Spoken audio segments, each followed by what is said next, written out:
엄마, 그날 제가 한 말 때문에 아직도 잠을 못 잡니다.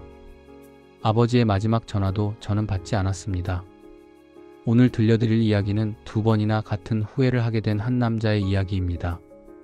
이 이야기는 실제 있었던 여러 사연을 바탕으로 재구성한 창작 이야기이며 등장인물과 사건, 장소는 모두 가명이고 특정 인물이나 집단과는 아무 관련이 없습니다.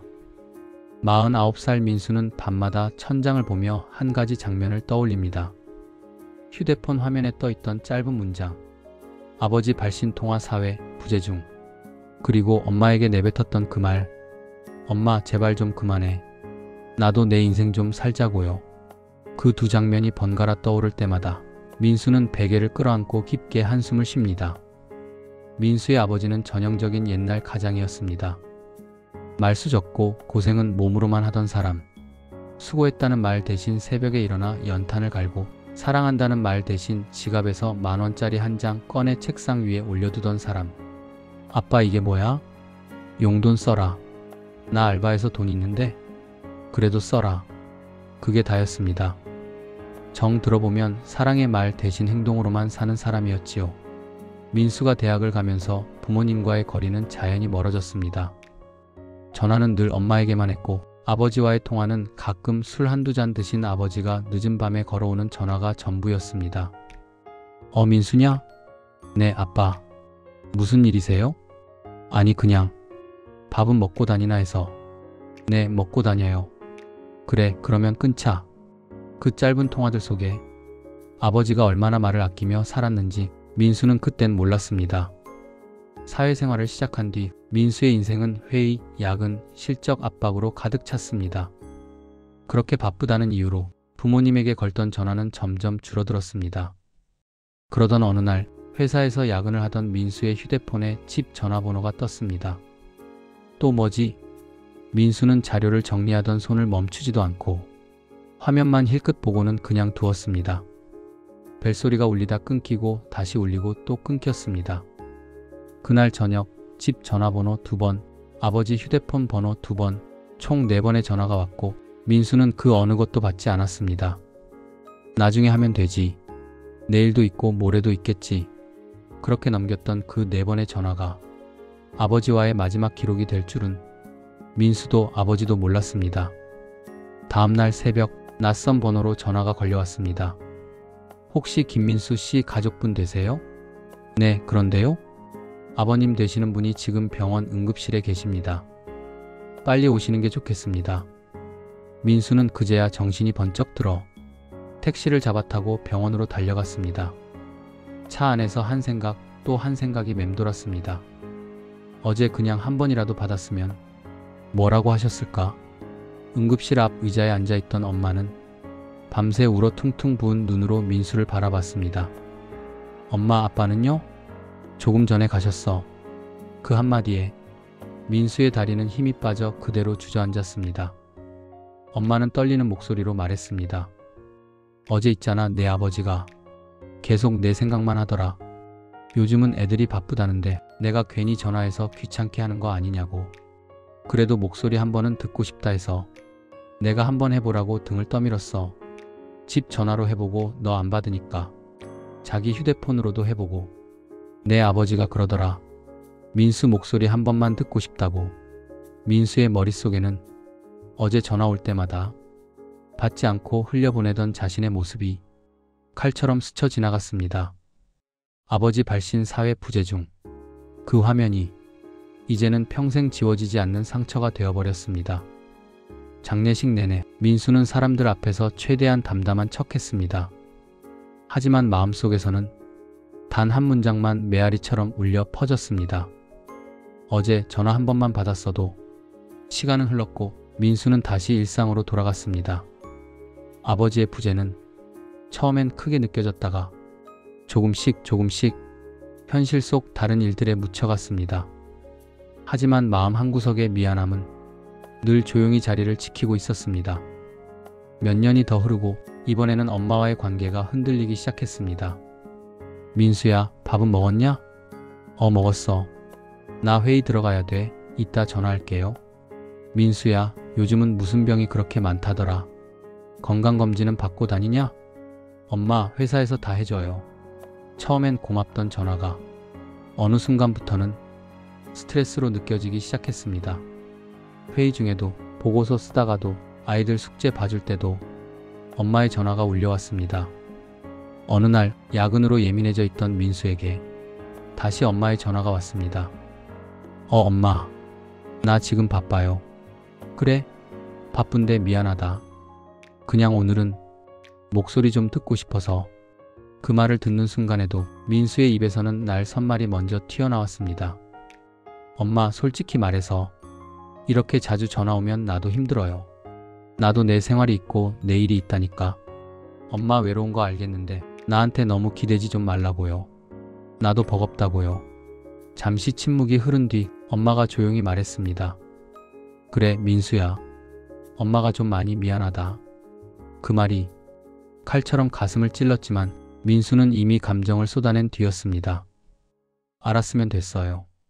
나 일해야 돼요. 끊어요. 뚝. 전화를 끊는 소리가 유난히 크게 들렸습니다.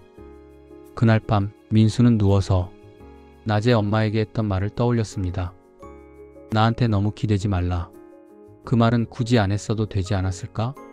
미안한 마음이 올라왔지만 피곤함이 그 감정을 덮어버렸고 민수는 그대로 잠이 들었습니다. 다음날 아침 엄마에게서 카카오톡이 와 있었습니다. 우리 아들 많이 바쁜가 보다. 엄마가 괜히 또 전화했네.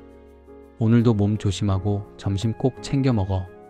민수는 한숨을 쉬며 메시지를 보다가 답장을 할까 말까 잠시 고민했습니다. 퇴근하고 하지 뭐. 지금 하면 또 길어질 텐데. 그날 점심 엄마에게서 부재중 전화가 2통 더 와 있었습니다. 민수는 바쁘다는 이유로 그냥 넘겼습니다.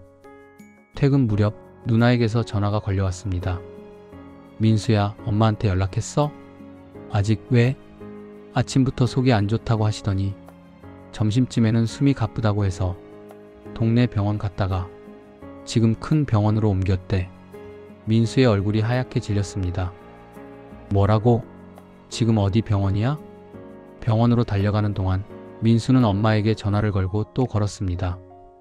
하지만 계속 통화 중이었습니다. 병원에 도착해보니 엄마는 검사실에 들어가 계셨고 누나는 의자에 앉아 울고 있었습니다. 담당 의사는 엄마의 심장이 많이 약해져 있다고 했습니다. 몸에서 보내는 신호가 꽤 오래전부터 있었을 겁니다. 아프다고 말할 기회는 분명히 많았을 텐데 참으신 것 같아요. 왜 말씀을 안 하셨어요? 민수는 중얼거리듯 말했습니다. 의사는 담담하게 덧붙였습니다. 많은 어르신들이 그래요. 자식들 바쁠까봐, 걱정할까봐, 아픈 걸 숨기다가 이렇게 한 번에 쓰러지시곤 합니다. 민수는 그 말을 듣는 순간 아버지의 마지막 전화와 엄마에게 던졌던 그 말이 한꺼번에 떠올랐습니다. 나한테 너무 기대지 말라고요. 나도 버겁다고요. 며칠 후 엄마의 상태는 다행히 큰 고비를 넘겼습니다. 중환자실에서 일반 병실로 옮겨졌고 조심스럽지만 웃음도 조금씩 돌아왔습니다. 어느 날 민수가 엄마 곁에 앉아 있을 때 엄마가 조용히 입을 열었습니다. 민수야, 네 엄마. 그날 기억나냐? 내가 엄마한테 너무 기대지 말라고 했던 날. 엄마, 그건 제가 정말 죄송해요. 아니야, 엄마도 안다. 내가 얼마나 힘든지. 근데 그날 내가 그 말하고 전화를 끊고 나니까 갑자기 내 아버지 생각이 나더라. 엄마는 천장을 한번 바라보며 말을 이었습니다. 내 아버지도 말이다. 그날 너한테 전화하기 전에 계속 망설였어. 민수가 바쁘다는데 내가 괜히 귀찮게 하는 거 아니냐고. 그래도 한번 해보라고. 아들이 아버지 전화 싫어하겠냐고. 내가 떠밀어서 겨우 전화했는데 내가 못 받았잖아. 응급실 와서도 내 아버지가 계속 내 이름을 부르더라. 민수는 바쁜가 보네. 그래도 바쁘다는 게 얼마나 좋아. 일이 있다는 게 얼마나 좋은 거냐. 그 말만 하다가 그렇게 갔어. 엄마의 눈가에 눈물이 맺혔습니다. 그래서 말이다, 민수야. 내가 그날 나한테 너무 기대지 말라고 했을 때 섭섭하기도 했지만 한편으론 이해도 됐어. 그래도 엄마는 너 전화를 받을 수 있으니까. 내 아버지는 그럴 기회도 없이 갔으니까. 민수는 그 말을 듣는 순간 가슴이 무너져 내리는 것 같았습니다. 엄마 진짜 미안해요. 엄마는 괜찮다. 이렇게 얼굴 보고 손잡고 같이 밥 먹을 수 있으니까 전화 자주 한다고. 너무 부담 갖지 마라.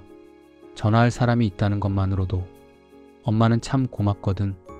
그날 이후 민수의 습관이 바뀌었습니다. 아침에 출근길에 먼저 엄마에게 전화를 겁니다. 엄마, 나 출근해요. 어머, 우리 아들 벌써 나가네. 오늘은 좀 추우니까 목 따뜻하게 하고. 점심시간에는 짧은 문자라도 보냅니다. 엄마, 점심 드셨어요? 먹었다. 너도 꼭 먹어라. 바쁘다고 전화를 피하던 사람에서 바빠도 먼저 연락하는 사람으로 조금씩 변해갔습니다. 엄마의 정기검진에도 함께 가고 약을 어떻게 드셔야 하는지 직접 의사에게 묻고 적어두었습니다. 그렇다고 해서 아버지의 마지막 전화를 받지 못한 죄책감이 완전히 사라진 건 아닙니다. 하지만 민수는 깨달았습니다.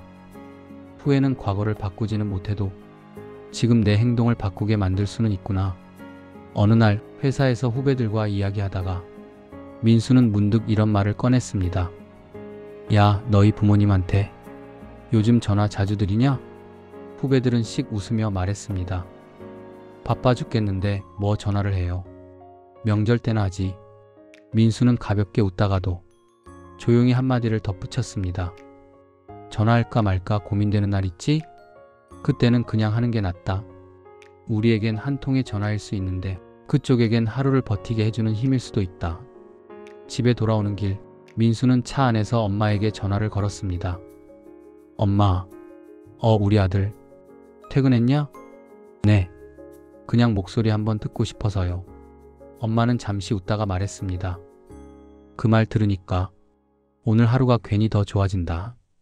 민수는 그 말을 들으며 창밖 어둠을 바라봤습니다. 아버지의 마지막 전화 받지 못했던 그날 밤도 이런 어둠이었겠지요. 여러분, 지금 이 영상을 보면서 머릿속에 떠오르는 얼굴이 있나요? 전화드려야지 하면서 미루고 있는 부모님, 괜히 어색해져 버린 자식, 언젠가 사과해야지 하면서 계속 미루고만 있는 누군가, 지금 전화하면 방해될까봐 언젠가 시간 날 때 길게 통화하지. 우리는 늘 그렇게 생각합니다. 하지만 그 언젠가가 정말 올지, 오늘이 마지막 기회는 아닐지 누구도 모릅니다. 이 이야기는 누군가를 탓하기 위해서가 아니라 혹시 여러분에게라도 조금은 덜 후회하는 내일을 선물해드리고 싶어서 들려드렸습니다. 전화할까 말까 고민되면 무조건 전화하세요. 엄마 고마워요. 아버지 사랑합니다. 아들아, 딸아 미안하다. 서툴러도 괜찮습니다. 어색해도 괜찮습니다. 자존심은 남지만 사람은 떠납니다. 여러분의 오늘이 내일의 후회가 아니라 따뜻한 기억으로 남기를 진심으로 바랍니다.